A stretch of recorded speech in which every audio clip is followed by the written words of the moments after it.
ഇയാൾക്ക് മനഃപൂർവ്വമായിട്ടുള്ള ബന്ധം നമുക്ക് അന്വേഷിക്കാൻ കഴിഞ്ഞോ?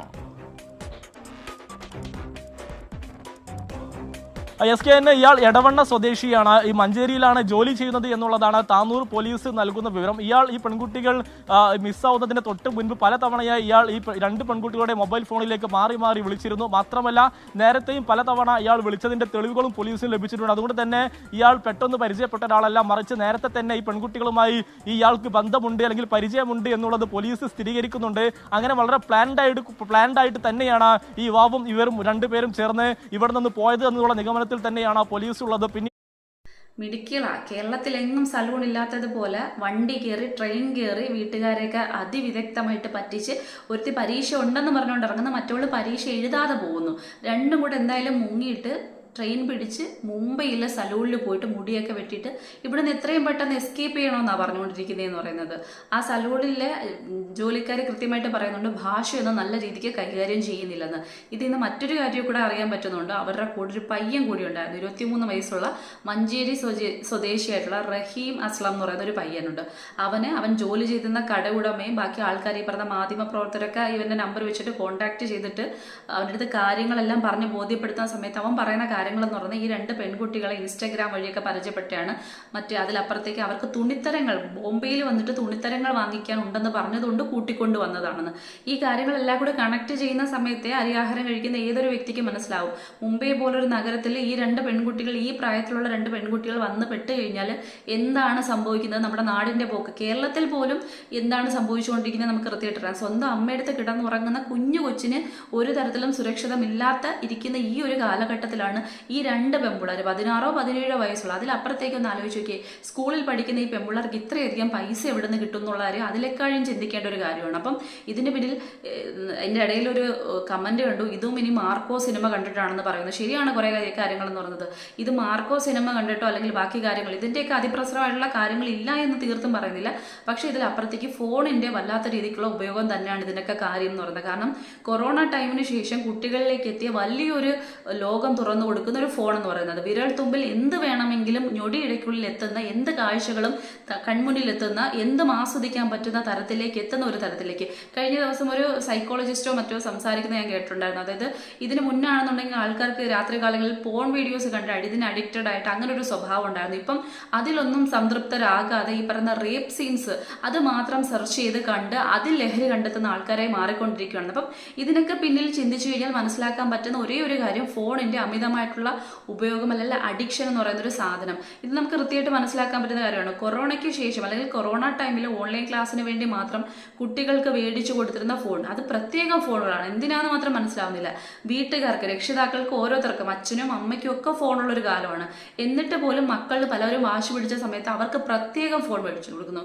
അതൊരിക്കട്ടെ, കുട്ടികൾക്ക് ഏത് സമയം ഓൺലൈൻ ക്ലാസ് ഉണ്ട്, ചിലപ്പോൾ മാതാപിതാക്കൾ ഈ പറഞ്ഞ ഓഫീസിലും മറ്റും പോകുന്നത് അല്ലെങ്കിൽ അവർക്ക് ഓഫീസ് വർക്ക് ഉള്ളത് അങ്ങനെ വല്ല കാര്യമാണെന്നുണ്ടെങ്കിൽ ഫോൺ അഡ്ജസ്റ്റ് ചെയ്യാൻ പറ്റത്തില്ല അവരുടെ ക്ലാസ്സുമായി ബന്ധപ്പെട്ട്. അതുകൊണ്ട് മേടിച്ചു കൊടുത്തതാണെന്ന് പറഞ്ഞാൽ അങ്ങനെ സമ്മതിക്കാൻ പറ്റുന്നൊരു കാര്യമാണ്. അതിലപ്പുറത്തേക്ക് പെൺകുട്ടികൾക്കടക്കം ആൺകുട്ടികൾക്കടക്കം രാത്രി 10 11 വയസ്സിന് മണിക്ക് ശേഷം ഒന്നും ഉറപ്പായിട്ടും ഓൺലൈൻ ക്ലാസ്സും ബാക്കി കാര്യങ്ങളും ഒന്നും വരാൻ പോകുന്നില്ല. അപ്പം അതിനുശേഷം കുട്ടികളുടെ റൂമിലേക്ക് ഫോൺ അങ്ങ് വിട്ടുകൊടുക്കുന്ന മാതാപിതാക്കൾ. എങ്കിൽ അറ്റ്ലീസ്റ്റ് കൊറോണ മാറിയ സമയത്തെങ്കിലും ഈ മാതാപിതാക്കൾക്ക് വിവരവും വിവേകവും ഒതിച്ചിട്ട് ഈ പെൺമക്കളിൽ നിന്നും ആൺമക്കളിൽ നിന്നും ഫോൺ മേടിച്ചു വെക്കുക എന്നുള്ള രീതി. 18 വയസ്സിനൊക്കെ ശേഷം പോരെ ഫോൺ ഉപയോഗത്തിന്റെ കാര്യം എന്ന് പറഞ്ഞാൽ. ഇത്രയും വലിയ ഈ സംഭവത്തിലേക്ക് അറ്റ്ലീസ്റ്റ് പെൺപിള്ളാരെങ്കിലും, ആൺകുട്ടികളുടെ കാര്യത്തിൽ ഈ പറയുന്ന എന്താ കാരണം ഒന്ന് പറഞ്ഞ് രണ്ടിന് ആത്മഹത്യ ചെയ്യുന്ന രീതിയാണ് ഇന്ന് കണ്ടുകൊണ്ടിരിക്കുന്നതെന്ന് പറയുന്നത്. പരീക്ഷാ പേടിയിൽ കുറേ എണ്ണം തൂങ്ങി മരിച്ചിട്ടുള്ള വാർത്തകളുണ്ട്. അപ്പം എന്തിനെയൊക്കെ അതിജീവിക്കാനുള്ള കരുത്താണ് അവർ നേടിക്കൊണ്ടിരിക്കുന്നതെന്ന് ചോദിച്ചു കഴിഞ്ഞാൽ ഒന്നും മനസ്സിലാവാത്തൊരു കാലത്തിലേക്കാണ് പോയിക്കൊണ്ടിരുന്നത്. ഞാൻ പല വീഡിയോസിലും പറഞ്ഞിട്ടുണ്ട്, പെൺകുട്ടികൾ ഈ പറയുന്ന 7ാം ക്ലാസ്സിൽ പഠിക്കുന്നത് 8ാം ക്ലാസ്സിൽ പഠിക്കുന്ന ഇതുപോലുള്ള പെൺപിള്ളേർ ഇൻസ്റ്റാഗ്രാംസിൽ സ്ഥിരമായിട്ട് റീൽസ് ഇടുക, അതൊക്കെ അവരുടേതുള്ള രീതിക്ക് ചെയ്യുന്നതെന്ന് പറയാം. പക്ഷെ അതല്ല വലിയ കാര്യം എന്ന് പറഞ്ഞാൽ 10 11 മണിക്ക് ശേഷം ഇവർ ഓൺലൈനിലാണ്.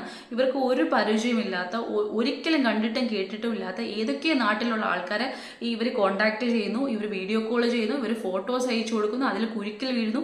ഇങ്ങനെ കുറേ അതിലപ്പുറത്തേക്ക് ഇന്ന് കുറേ നമ്മൾ ഈ ചീറ്റിംഗ് ആപ്പുകളെ കുറിച്ച്, ഫ്രണ്ട്ഷിപ്പ് ആപ്പുകളെ കുറിച്ചൊക്കെ നമ്മൾ കുറേ അധികം വീഡിയോസ് കുറേ ആൾക്കാർ ചെയ്തിട്ടുള്ള കണ്ടിട്ടുണ്ടായിരുന്നു. അങ്ങനെ ഇങ്ങനെ കുറേ സംഭവങ്ങൾ പ്രൊമോട്ട് ചെയ്യാൻ വേണ്ടി കുറേ മന്ദബുദ്ധികൾ വേറൊരു സൈഡിൽ ഇരിക്കുകയാണ്. ഇതിലെല്ലാം അവർക്ക് അതിൽ നിന്ന് പൈസ കിട്ടുന്നു, വലിയ തോതിൽ പൈസ കിട്ടുന്നു, അവർ അതിനകത്തൊന്നും പോയി ചാടി വീഴുന്നു. പറ്റില്ല. കാരണം അവർക്ക് ചുറ്റും സംസാരിക്കാനുള്ള മാതാപിതാക്കളും അവർക്ക് അവരുടെ അടുത്തൊക്കെ മിങ്കിൾ ചെയ്ത് കൃത്യമായിട്ട് അവരുടെ കുടുംബം കൊണ്ടുവരാനുള്ള കഴിവുണ്ട്.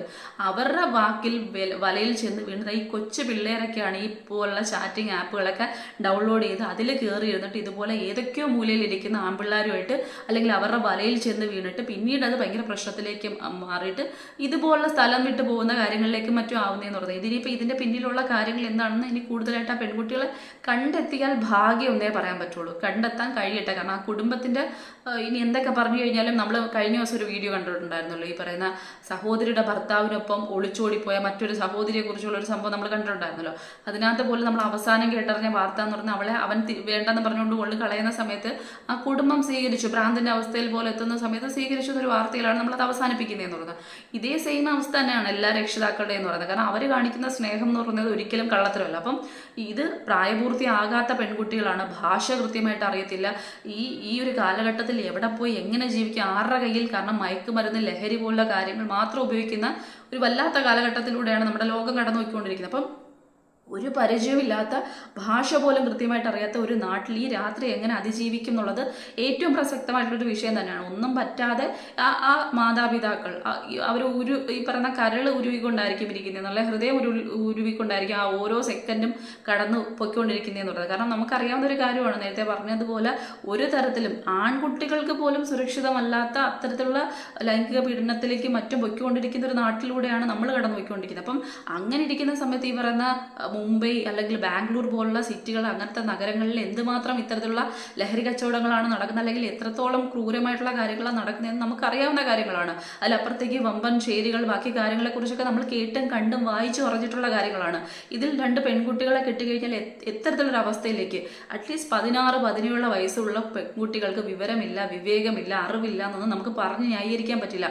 ഓരോ ദിവസവും റെയിൽ ഫോൺ ഉണ്ടായിരുന്നല്ലോ, ഇൻസ്റ്റഗ്രാമിൽ തുള്ളി കളിക്കുന്നതിനപ്പുറത്തേക്ക് ഒരു ദിവസമെങ്കിലും ഒരു വാർത്തയെങ്കിലും കൃത്യമായി ബോധത്തോടെ എടുത്ത് നോക്കിയിട്ടുണ്ടായിരുന്നെങ്കിൽ ഇവിടെ എന്താണ് സംഭവിച്ചുകൊണ്ടിരിക്കുന്നത്, ആരൊക്കെയാണ് ഈ പറയുന്ന കെണിയിൽ വീഴ്ത്താൻ വേണ്ടി നോക്കിക്കൊണ്ടിരിക്കുന്നത് എന്നൊക്കെ കൃത്യമായിട്ട് മനസ്സിലാക്കാനുള്ള ബോധമുള്ള പെൺകുട്ടികൾ തന്നെയാണ് ഇവരെന്ന് പറയുന്നത്. അതല്ലാതെ മന്ദബുദ്ധികളൊന്നും ഇവരെ നമുക്ക് വിളിക്കാൻ പറ്റത്തില്ല. അപ്പോൾ സ്വാഭാവികമായിട്ടും അതൊക്കെ അറിഞ്ഞു വെച്ചുകൊണ്ട് ഇതുപോലുള്ള കെണിയിലേക്ക് ചെന്ന് ചാടിക്കൊടുക്കുക, അതിനുശേഷം എന്തോ സ്വന്തമായിട്ടുള്ള ഈ പറയുന്ന സുഖം തേടി ഇതിനപ്പുറത്തേക്ക് കുറച്ച് നാളുകൾക്ക് മുമ്പായിട്ട് ഈ പറയുന്ന കൊറിയനിലെ കുറേ പാട്ട് ടീംസിനെ കാണാൻ വേണ്ടിയിട്ട് ഇറങ്ങി തിരിച്ച് 7ാം ക്ലാസ്സിലോ 8ാം ക്ലാസ്സിലോ പഠിക്കുന്ന പെൺപിള്ളേരെ അവസാനം വിമാനത്താവളത്തിൽ നിന്ന് പോലീസ് പിടികൂടി ഒരു വാർത്ത കേട്ടിട്ടുണ്ടായിരുന്നു. അതിനെക്കാളും കാരണം ആ ലെവലിലേക്കാണ് ഇപ്പം പെൺകുട്ടികളടക്കം പൊയ്ക്കൊണ്ടിരിക്കുന്നത്. കൊച്ചു പിള്ളേരാണ് ഇറങ്ങി വീട്ടിൽ നിന്ന് പൊയ്ക്കൊണ്ടിരിക്കുന്നതെന്ന് പറഞ്ഞാൽ ഇവരെ നമുക്ക് ശാസിക്കാൻ പറ്റത്തില്ല, ഒന്നും പറയാൻ പറ്റത്തില്ല, അവിടുത്തെ നമുക്ക് കറുത്ത മുഖം കാണിക്കാൻ പറ്റത്തില്ല, ഒന്നും കാണിക്കാൻ പറ്റത്തില്ല. കാരണം ഒന്ന് പറഞ്ഞ് 2ന് ആത്മഹത്യ, അല്ലെങ്കിൽ ഇതുപോലെ തന്നെ വീട്ടിൽ നിന്ന് ഇറങ്ങിപ്പോകല്.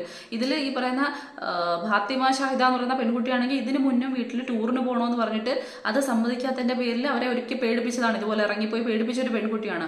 മറ്റേ പെൺകുട്ടിയുടെ കാര്യം പറയുന്ന സമയത്ത് വീട്ടിൽ നിന്ന് ഇതുവരെ മാറി നിന്നിട്ടില്ല എന്നൊരു തരത്തിലൊക്കെയാണ് ആ പെൺകുട്ടിയുടെ സഹോദരി പറഞ്ഞിട്ടുള്ളതെന്ന് പറഞ്ഞത്. അപ്പം ഒന്ന് ആലോചിച്ച് നോക്കി ആ കുടുംബം ഇപ്പം അനുഭവിച്ചുകൊണ്ടിരിക്കുന്ന വേദന എന്ന് പറയുന്നത്. ഇതിലപ്പുറത്തേക്ക് ഒന്നും സംഭവിക്കരുതേ എന്ന് നമുക്ക് പ്രാർത്ഥിക്കാം എന്ന് മാത്രമേ ഉള്ളൂ. അതിലപ്പുറത്തേക്ക് ഒരു പരിചയമില്ലാത്തൊരു നാട്ടിൽ എത്രയും പെട്ടെന്ന് ഈ പറയുന്ന എങ്ങനെയെങ്കിലും ട്രേസ് ചെയ്യാൻ പറ്റട്ടെ എന്നൊരു സംഭവമാണ്. ഇതുപോലെ ഈ പ്രായത്തിലുള്ള 2 പെൺകുട്ടികളെ കെട്ടിക്കഴിഞ്ഞാൽ എന്ത് സംഭവിക്കും എന്നുള്ളത് ഞാൻ പ്രത്യേകിച്ച് വിവരിച്ച് പറയേണ്ട ഒരു കാര്യമില്ല.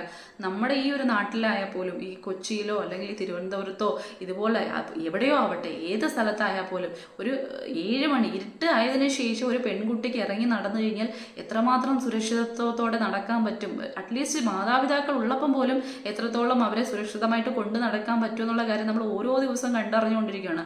ആ ഒരു സാഹചര്യത്തിലാണ് ഒരു പരിചയമില്ലാത്ത എത്രയോ കിലോമീറ്റർ അകലെ, ഭാഷ പോലും അപരിചിതമായിട്ടുള്ള ഒരു നാട്ടിൽ പൈസ, അതിലപ്പുറത്തേക്ക് പൈസയ്ക്ക് ഇത്രത്തോളം കയ്യിൽ വരണമെങ്കിൽ ഇവർ എന്തൊക്കെ കാര്യങ്ങൾ ഇടപെട്ടിട്ടുണ്ട്, എങ്ങനെയാണ് ഇവരുടെ പൈസയുടെ ഈ പറയുന്ന വരവ് എന്നുള്ളൊരു കാര്യത്തിലേക്ക് തെറ്റാവാം, ചിലപ്പം ശരിയായിട്ട് മാറാം. ഇനി ഇതിനകത്ത് ഈ പറയുന്നതാണെങ്കിൽ ലഹരിയുടെ വല്ല വിൽപ്പനയോ ബാക്കി കാര്യങ്ങളോ ഉണ്ടോന്നുള്ള കാര്യം നമുക്ക് ചിന്തിക്കേണ്ടിയിരിക്കുന്ന ഒരു കാര്യമാണ്. കാരണം ഈ പെൺകുട്ടികളിലേക്കൊക്കെ പൈസ അല്ലെങ്കിൽ വീട്ടിൽ നിന്ന് അടിച്ചുകൊണ്ട് പോയ പൈസ ആയിരിക്കും, അതല്ലെന്നുണ്ടെങ്കിൽ ഇങ്ങനത്തുള്ള എന്തെങ്കിലും പെട്ടിട്ടുണ്ടായിരിക്കും.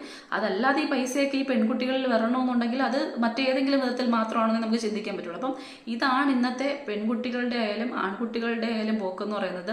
അതിലപ്പുറത്തേക്ക് സ്വാഭാവികമായിട്ടും ചിന്തിക്കേണ്ടിയിരിക്കുന്നത് ഓരോ രക്ഷിതാക്കളുമാണ്.